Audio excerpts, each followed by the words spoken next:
I'm sharing with you guys today the resources that 100% have been worth the money. Hey, I'm Samantha Parker, and welcome to the Samantha Parker Show. I have been on a decade-long self-growth journey, and there are some things that I spent money on that were worth it, and there were some things I spent money on that were not worth it. And I'm doing a total deep dive. You're going to hear some big names in this podcast today. People you've probably heard of. If you haven't, maybe you've been living under a rock. Actually, if you haven't, I'm really proud of you. Congrats. But I have done some crazy things to skyrocket my self-growth.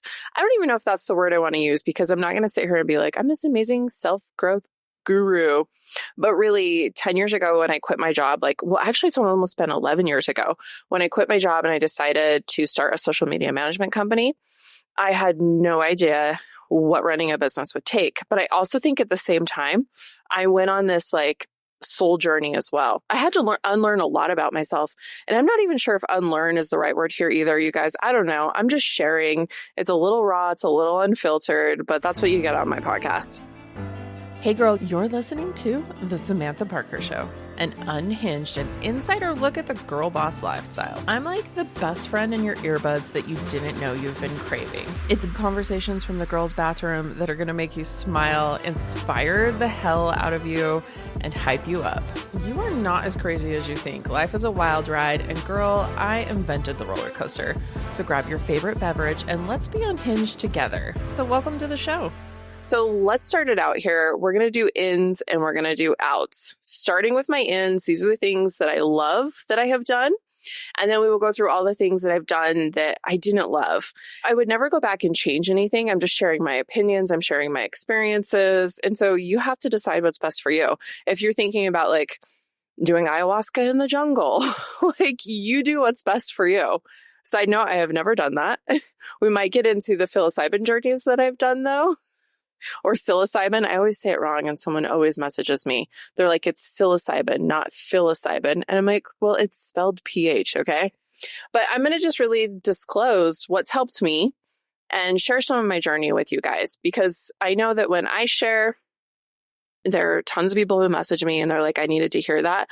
But mostly I share so that we know that we're not alone. Because when I see someone else sharing their story, sharing what they went through, what worked for them, what didn't work for them, I'm like, oh my gosh, that's incredible. That's so amazing. So I hope this helps. And if this helps you, please let me know. Or if you're watching this video on YouTube, drop me a comment. If you're listening to this podcast, please rate and review it. Apparently I'm supposed to be asking for those things. Apparently they help your show. It's not something I really ever do, but if you enjoyed it, 5-star rating, I wouldn't deny it. Or of course, if you want to hear me talk about a topic or dive into something, come on over to Instagram. My Instagram handle is the Samantha Parker. And I will totally chat it up with you in the DMs. Sometimes your guys' DMs make me cry. I appreciate them so much. And I know that I'm on the right path. It helps me too. So if there's something you want to hear, something that maybe I didn't give enough information on, feel free to message me. Feel free to reach out. That's what social media is. I am a social media manager and content creator, as for a living. And I am also now sharing my sobriety journey and doing really cool things to just help that community and help you on your journey. But that's the whole point of the apps, is to be social. That was my whole point there. I'm one of those people who gives a lot of backstory, or I give a lot of side notes, but I think it's what makes me a great storyteller. So thanks for being here today, guys. All right. So let's jump into the ins. Of course, I've got my notes right here on my phone. So resources that changed my life. And again, you guys, a decade of self-growth. I know this list I made doesn't even begin to scratch the surface. And I even thought to myself, maybe I should sit on this for a few more days. I already sat on it for a couple days because I know there's so much more. But we'll just make them their own podcast episodes. We'll just share about it in the future. So this is what's coming up for me right now. This is legit things that have helped me and things I kind of felt were a sham or not worth it to me, but they might be worth it to you because we're all going to have different experiences. But when I share some of these things, I'll tell you about some of the people that I met, maybe if I was at, a big event. For instance, I went to Deepak Chopra for I think I did 5 days. It was 5 days, 5 days at Deepak Chopra. And there was people there who were having totally different experiences than me. So I'll try and share both sides. But really, I can't believe I'm spilling the tea on this, but I think it's fun. I think it's fun to spill the tea or share the lore, as me and my friend Cody like to say. But yeah, okay, let's do this. All right. So the very first thing that I feel like has helped me the most, and it might sound a little cheesy, but honestly, like 4 or 5 years ago, I sat down and I was like, I have to learn TikTok. And you're like, what does that have to do with sobriety? What does that have to do with your journey? It's just a piece of it. So listen, I knew that TikTok was going to be a huge game changer for so many people. And obviously what I do for a living, like I go out and I get content for clients. We execute that content as them. Like it was a skill that I knew I was going to need to develop. But I also saw TikTok as this opportunity of I could share my journey. What I also really enjoy about TikTok is that so many people are sharing their journeys and we're all getting to learn from each other. I know that you'll see a lot of people bashing social media. They're like people on their phones too much. They're not connected to the real world. Honestly, I do tons of stuff in real life. And honestly, of course, I do spend like a chunk of time online, but I've never felt more connected to people than ever. Like you can find people online that are like you, doing things that you're doing. And suddenly this world feels like a whole lot bigger. You can like discover like how people are living in Denmark. There's this lady I follow online. I think I've already talked about her on this podcast, but she's on Svalbard Island. It's like SV. And they experience like 24 hours of darkness. And in the summer they have, let's see, that's called The Polar Night. I'm learning things. I also bought her book.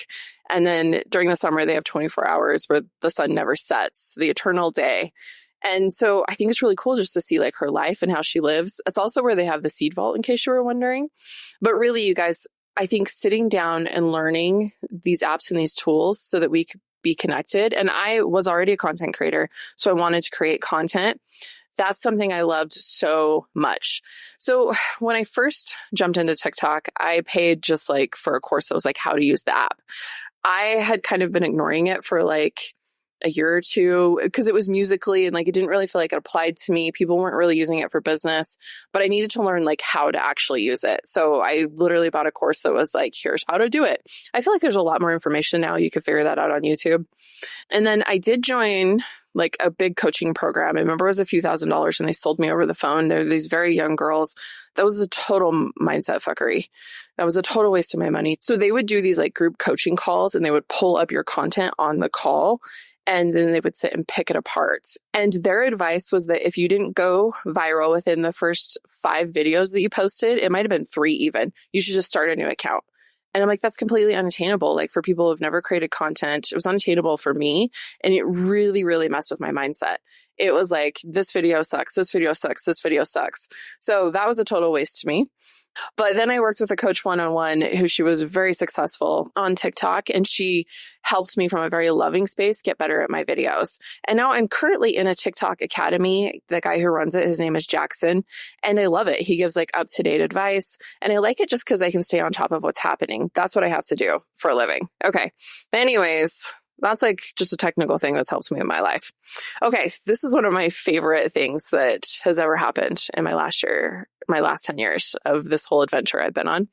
It was pitching Gary Vee. So if you're familiar with Gary Vaynerchuk, if not, hurry and Google him or like Instagram. He's got millions of followers on all the platforms. Years ago, I had a different podcast. It was called the Badassery Podcast. And we pitched him to be on our show and he said yes. That was just huge for me. That was so big. I remember sitting down on my office floor, like I'd been sitting in my chair at home. I sat down on the floor, I put my head in the carpet and I cried. I cried like a baby. I hadn't really ever had anything super big happen to me at that point. And I was like, I cannot believe this is happening. I still think it's really cool. And I still get excited when I talk about it. So he came on our podcast.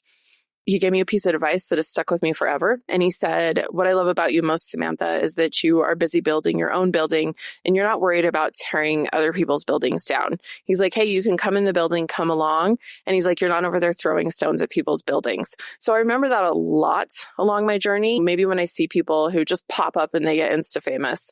Or maybe, I see someone and I'm like, oh my gosh, like, look what she's doing over there because I'm feeling like I am not doing good enough or I'm not far enough along. I try to remember that piece of advice because it's such a good, solid, just like life theme to go on. Worry about building your own building. Don't worry about what everyone else is doing in their buildings. Okay. Next on my list, this should probably be at the top of my list, but that's okay. Getting sober and dealing with addictive behaviors. we get so addicted to all kinds of things. My blaring one was alcohol. Definitely was highly addicted to alcohol. I've done so much inner work though in the last, it's almost, I'm coming up close to 8 months of sobriety, where I can see when I started drinking and how I was looking for something to fill that gap, that void, that hole, that pain, and alcohol would numb that out. Which again, of course, it's a trap, right? Because it just creates more pain and more pain. It's, if you've ever had a friend with a toxic boyfriend, or if you have been in a serious abusive relationship, which I have, which I still look very fondly back on it now. It's taken me 20 years, but it's also how I got my beautiful daughter, Harley, who is now 19. But if you've ever been in one of those cycles where everyone's like, just leave, just walk away. Hey, I'll even come help you move out. And you're like, no, nobody loves me. Or, I think we've all had a friend that's been like that too. We're just like, wow. Or maybe it was your mom. I don't know. We all know someone like that. Or we've all seen a movie. Okay. And you're like, why don't you just walk away? I was like, oh, but alcohol loves me. It makes me feel good, even though I'm going to puke my guts out tomorrow. And then I'm going to have amnesia because it looks so fun and pretty and it apologizes. And I swear I can do better next time. It's really, you're in a toxic relationship with yourself and you're using alcohol as the main toxic source. So getting sober, that was huge. It has done more for me than therapy has. It has done more for me than some of these things I'm going to talk about here at the bottom. It has done more for me than my year working with a shaman in the Utah desert and then tripping balls on mushrooms. That was all great. But honestly, sobriety was that piece that I was missing, and it's been amazing. Okay, moving on. Working on my health. But kind of ties back into sobriety because I was always working on my health. I've spent thousands on health coaches, stupid supplements, got health drink. We still love it. I actually still love it. It's a good product.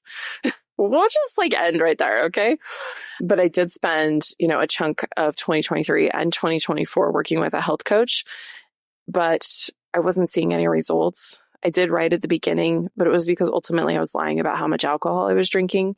So removing alcohol has really catapulted me on this health journey. What's been really cool about it too is a couple of weeks ago, I feel like I had an awakening, for lack of a better word. I feel like I literally had, I'm going to use the term God here, but you guys use whatever you feel comfortable with. I feel like God kind of came in and took this gauze, this haze that was on my brain and my heart and my soul and just kind of whipped it off. And it was wild. I was in my office at home. I remember the exact moment it happened. It was I was pinged and suddenly I could think clearly. Things were different. And I have been able to move forward in my life in ways I never thought possible. Getting up early has been easy. Getting to the gym is easy. Well, except for today because my calf muscles hurt. So instead of doing my 3.5 mile run, I did a minute walk on the treadmill. But I'm just saying the reason why my calves are sore though is because we climbed these crazy stairs the other day. It's pretty rad, but damn, I got my calves. But I'm just saying everything has suddenly gotten easier where I want to show up for myself. I'm not dragging myself to show up. When I say that I was a high functioning alcoholic, and I still am, that is my point, is I was still doing a lot of things, but it was hard. There was days where I would lay in bed depressed and couldn't even get up. I would just binge out of control social media with no regards for needing to take care of myself. You guys kind of get the point here, right? But really working on my health has been one of the best things I've done. It's not hard. It was always hard before. And now I'm oh, this is really easy. It feels really good to eat good. And it feels really good to get up and move my body. So, little high five kudos to myself right there. Oh, this is great because the next thing on my list is my hormones. Totally worth it. If you are a female and you're 35, 45, or even, younger than that, perimenopause is real. Go get your hormones checked out. I wish I had done this years before. I'm 39. I'm going to be 40 in February, you guys, and you're going to hear about it a lot because I'm so excited about it. But I went last year and had a full panel workup done. And it turns out that a ton of my hormones, well, not a ton, just one in particular, it's your happy hormone. I didn't get that boost every month. I basically didn't have any in my body. And there's a synthetic form that I can now take. But my depression every couple of weeks was insane. And now going back, I wish I'd maybe been a little more self-aware. I thought I was so self-aware. Oh my God, the things I thought. But getting that checked and getting that fixed, and then taking out the alcohol was like some sort of like firestorm, amazing combo, like boom, boom, boom. And it's been epic. Okay. Just saying. Help yourself, you guys. Go to a functional practitioner, be like, I want to get my labs done. I think I might have perimenopause, and see like what's not working and what you need to work on. It'll change your life. Hormones are real. Okay. Moving into an office. So I'm sitting here right now recording in my office, and this has been a big one because obviously, it's an extra expense when I could easily work from home. I was not thriving at home. I did not thrive at home at all. I would stay all day in my leggings. Sometimes I wouldn't get dressed. Like my sweat bottoms were my favorite tool. And then also like, I don't know what I was doing all day. Like my life is so much more productive. I don't think we have to be productive or anything, but like, it just like flows so much better. I needed to get out of my house. This is just me, you guys. Again, like I said, the first of this video, you do you, boo. But for me, it was no longer my home. It was like my place of business. It was everything. And I didn't want to be there. My husband would get home and I'd be like, let's leave. Let's go do something. Let's go do something. And now I just love being home. I love my family being there. I love the insane amount of animals I have acquired. Don't judge. We listen and we don't judge. But I just love it so much. So getting an office has been amazing. If you're kind of feeling that way too, and maybe where you live, it's like unrealistic or expensive, look into co-working spaces. There's a lot.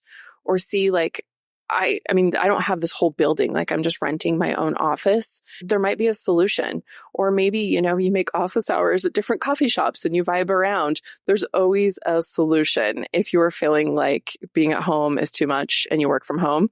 Or I don't know, like let's say you don't work from home, like you don't own your own business like me because you're smart and you're awesome. When you're like, I just need like a break in things, like go try something new, you guys. Change your environment. It helps so much. Okay. This is also on my ins list. Blocking people. Oh, I can talk about this. It was hard. It was so hard. Minus my ex-husband that I blocked a couple years ago, the best decision of my life. But minus that, I've never ever blocked anyone. And this year I blocked 2 people. And I feel really shitty about it. But also I feel really free. I could not handle like the amount of just, I don't know, like negative shit that was getting thrown at me, especially when I was finally in such a good place where, dude, you guys, getting sober was wrecked me. And then it's like a phoenix, wrecked me, was a trash can fire. And now I'm like, woo, look at this. This is nice. But it was hard. I was like, why are you mad at me? Like, I'm just living my life. And I'm not going to get into like why, they felt that way or like what was going on or anything. But I hit block on 2 people that I thought were going to be like my ride or die best friends. People that know a lot about me, like my deep, dark secrets, which, they started to be like, well, I'm going to do this or I'm going to do that, blah, blah. And I'm like, you're holding things that you know about me against me now? Like, this is wild. But anyways, I hit block. And then I went on social media and hit block. And you know what? I'm an adult and I get to do that. And then also I know because people have told me that I'm the toxic person in their story. And I'm okay with that. I know who I am. Maybe there's times when I could have done something differently. I'm a pretty open person, but I'm okay with that. I'm okay with being the toxic person. And that's just like how it's going to be. Okay, now let's move into the outs. All right, let's spread the tea or spill the tea, spread the lore. What are things that I did that I did not feel like were worth it? But here's the thing too, is now that I'm like getting ready to talk about this list, I wouldn't go back and change any of these because I was like, oh, that's not for me. First on my list is Tony Robbins. That is a shit show of Kool-Aid, an absolute shit show of Kool-Aid. You go to Tony Robbins and I would say, I think I did the 5-day. No, I did the 3-day. I did the 3-day event. And I would say they spent 2 out of the full 3 days promoting how you had to have continued coaching. And this is like shit, like people, they had finance people there. So like you could take out a loan on the spot to pay for your next, hit of crack cocaine Kool-Aid that is Tony Robbins. It's fucked up. It really is. I think he has a lot of like great mindset shift things that you could do, but the way that they're going about it is just whack. Stay away. But I did walk on fire, and I thought that was fucking phenomenal. And then I also did have a moment there where they did this thing where they had you like imagine, it's a lot of NLP stuff if you guys are into that, but they have you imagine like the worst thing ever happening to you. So, I mean, think of horrible things like your kids commit suicide and, then your husband dies and then you lose your house in a fire. And like, so all these people are like sobbing, and they have you close your eyes. And this is like an hour-long process. People are just sobbing and sobbing. And I really was like, this is odd. And they say they have a method to it. So you guys, again, this is my personal opinion. It was fucked up. So there was a point where I heard this voice in my head and it said, just open your eyes. And I swear to God, I had this giant angel standing in front of me and it said, you need to leave. And I remember looking around and everything was so, so dark. And I went and I sat in the bathroom for like 2 or 3 hours because I was there with a group of people and my old business partner. And I was just like, this is wild. And she's like, I can't believe you missed that. I remember getting like kind of chewed out. That was like the most transformational experience. And you just walked out. And I'm like, no, it was sick and evil. Again, that's just my experience. But I went to Chicago. I'd never been to Chicago. I've never been since. Did like a boat tour. Saw the only time I've ever seen a Great Lake. So kind of, I mean, there's always pluses to this. Okay. And the next on my list is Deepak Chopra. So I did go to a 5-day meditation retreat. The only reason I signed up was because I saw that Gabby Bernstein was going to be there. Loved hearing Gabby speak. Loved everything about that. The Deepak Chopra stuff, again, it had a little bit of those Tony Robbins vibes. I think I learned some things, but it was just kind of meh to me. It included food every day, and you were supposed to be eating this Ayurvedic. Oh my gosh, I'm going to embarrass myself. It was vegan. And I'm like, that's great. Like, honestly, like, I'm okay, like, not having meat every meal. And, it was like supposed to cleanse your system, but it was just like, it wasn't good. And every day I would just like find new people to sit with. And I noticed the majority of the people there were like significantly older than me, kind of not, I mean, you guys, I'm going to be 40. So let's say they were like 50 or 60.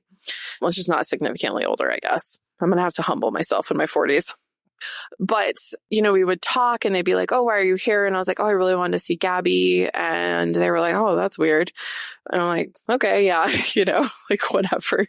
And they'd be like, oh, listening to Deepak. Like, remember this group of older ladies, they reminds me of like your sewing circle. They were like, listening to Deepak was like the most life-changing thing. And I was like, oh, really? Because when he said this, I was like, well, and they couldn't have really an open conversation about it because they were just so far in the Kool-Aid. The Deepak Kool-Aid had been drank and they were fans. But it wasn't really worth it to me, to be honest. I had to drive to Santa Fe. There were some like big aha moments and things I took away from it. It was the first time I'd really gone on like a solo trip like that, drove like that, stayed in an Airbnb by myself. So it was like a big girl moment, but I would never go to Deepak again. I've never touched anything. They kept calling me, a lot of this is like to keep you in their like spiral of you need them, self-help. And they're like, come to the next event, come to this event, come to this event. And I was like, fuck no. So yeah. Okay, the other thing that I really feel like has never been worth my time is any sort of long-term group coaching program that I've done where you have to pay like, several $1,000s a month. That stuff is dumb. That's all I'm going to say. Next on my outs list is really like letting my business be my life. I don't know if you've had something in your life that you can relate to, or you have been a business owner where it's like, this is my whole life and my whole existence. It's not. Like, it's just a little piece of me.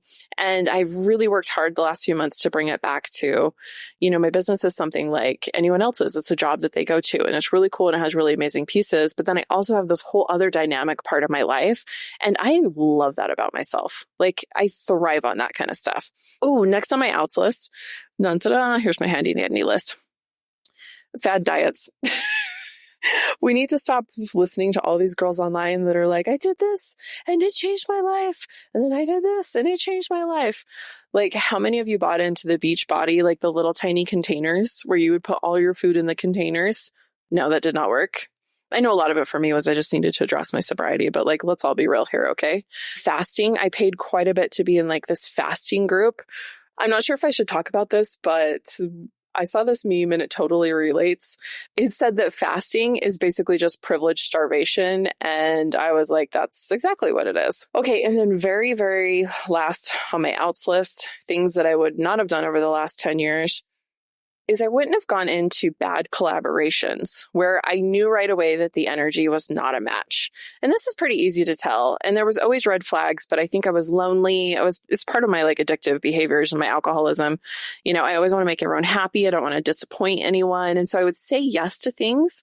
And then it was typically me carrying the giant backpack up the hill. You know, it's like a friend comes to you and they're like, you are so good at hiking. It would be so rad if we hiked this really big mountain. And then you start to go up it and they're like, you're more experienced than me. You just carry this backpack.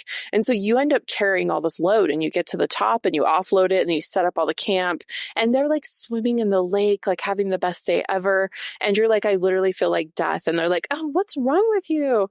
And you're like, well, it's not a match, right? You want to hike with someone who is going to carry their own weight and their own load and help you set up camp when you get there. And then you guys can enjoy the view together. So anytime at any point in your life, whether it's business or personal, you guys, if you don't have a business, this still relates to you. Don't do bad collaborations. Don't go on trips where you shouldn't be there. Don't get into even friendships where the energy isn't matched. I would 100% do things totally different, but then my life would be totally different. So that's what my outs list here. I'm like, everything that I don't really think was worth the money and I wouldn't do again, I got something really rad out of it. So maybe it's just a giant ins list that I shared with you guys. But either way, if you resonated, pop on over to my Instagram, that's Samantha Parker. Let me know. Let me know what's on your ins and outs for 2025. If you enjoyed this, rate it. If you're watching it, subscribe to me on YouTube. What is it I'm supposed to say? I feel like I should know this. But either way, thank you for being here and thank you for listening to the Samantha Parker Show.